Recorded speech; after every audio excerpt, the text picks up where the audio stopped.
বাংলার পদ্মা, মেঘনা আর পশ্চিমবঙ্গের ভাগীরথী, এই নদীগুলোর নামই যে কোনো বাঙালির কানে যেন স্বাদের প্রতিশব্দ হয়ে ওঠে।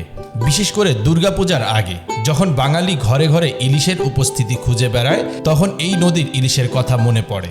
কিন্তু গত কিছু বছর ধরে পশ্চিমবঙ্গের বাজারে পদ্মার ইলিশের ঘাটতি চোখে পড়ার মতো। প্রতি বছরই দুর্গাপূজার আগে পশ্চিমবঙ্গের মাছ ব্যবসায়ীরা বাংলাদেশ থেকে পদ্মার ইলিশ আমদানি করার জন্য ঢাকায় চিঠি পাঠান। এবারও পশ্চিমবঙ্গ ফিশ ইম্পোর্টার্স অ্যাসোসিয়েশন বাংলাদেশের পররাষ্ট্র উপদেষ্টার কাছে সেই চিঠি পাঠিয়েছে। কারণ ভারতীয় বাঙালির মধ্যে পূজার সময়ে ইলিশ খাওয়ার চল রয়েছে, যদিও এর সঙ্গে কোনো ধর্মীয় প্রথার সম্পর্ক নেই। পদ্মার ইলিশকে বলা হয় কুলিন। পদ্মার ইলিশের মোহময়ী রূপ যেমন অনন্য, তেমনি গন্ধ অত্যন্ত আকর্ষক। যেভাবেই রান্না করুন না কেন, সেই স্বতন্ত্র গন্ধ পাওয়া যাবে। স্বাদও মিষ্টি ও নিখুঁত।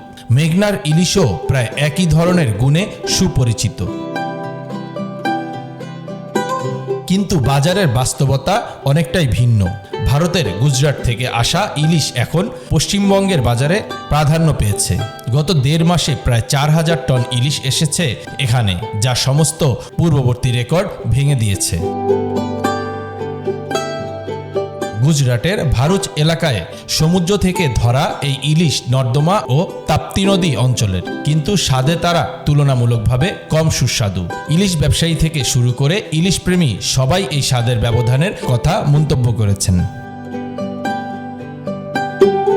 পদ্মার ইলিশ আর গুজরাটের ইলিশের স্বাদের তফাৎ চরম। গুজরাট বা ভারুচের ইলিশের স্বাদ কিছুটা পাওয়া যায়, কিন্তু স্বতন্ত্র গন্ধ অনুপস্থিত। মিয়ানমারের ইরাবতীর ইলিশও একই রকম।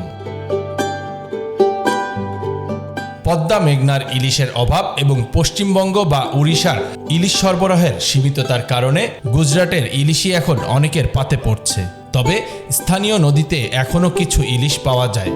পশ্চিমবঙ্গের ভাগীরথী নদীর মোহনার কাছে নিশ্চিন্দপুরে ভালো জাতের ইলিশ পাওয়া যায়। ওড়িশার বুড়িবালাম নদীর মোহনা থেকেও বড় ও সুস্বাদু ইলিশ পাওয়া যায়। তবে মাছ ব্যবসায়ীরা বলছেন এবছর ওড়িশার ইলিশ সরবরাহ কম, ফলে স্থানীয় বাজারে আসা ইলিশের একটি বড় অংশ জাটকা, অর্থাৎ ছোট ও কম বয়সী ইলিশ।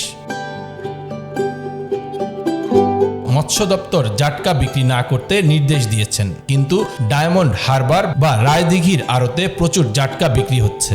প্রতিটি 150-200 গ্রামের ছোট ইলিশ বাজারে আসে। প্রশাসনের কোনো নজর নেই। এতে মাছের প্রজাতি ধ্বংসের ঝুঁকি বেড়ে যাচ্ছে। পদ্মা মেঘনার ইলিশের অভাব, বাজারের ওপর ভারতীয় ইলিশের প্রাধান্য এবং স্থানীয় জাটকার প্রভাব, এই 3টি ফ্যাক্টর একত্রে পশ্চিমবঙ্গবাসীর ইলিশ ভোজনকে গভীরভাবে প্রভাবিত করছে। স্বাদের দিক থেকে দারুণ হলেও বাজারের বাস্তবতা এখন এক অন্য রূপের ইলিশ নিয়ে। এই পরিস্থিতি শুধু স্বাদের ক্ষতি করছে না, বরং ইলিশ প্রজাতির টেকসইতা ও মাছ চাষের ভবিষ্যৎকেও প্রভাবিত করছে। বাংলাদেশ থেকে আনা পদ্মার ইলিশ এখনো বাঙালির স্বপ্ন, কিন্তু গুজরাটের ইলিশের বিস্তার ও স্থানীয় জাটকার বিক্রির কারণে তা সহজলভ্য নয়।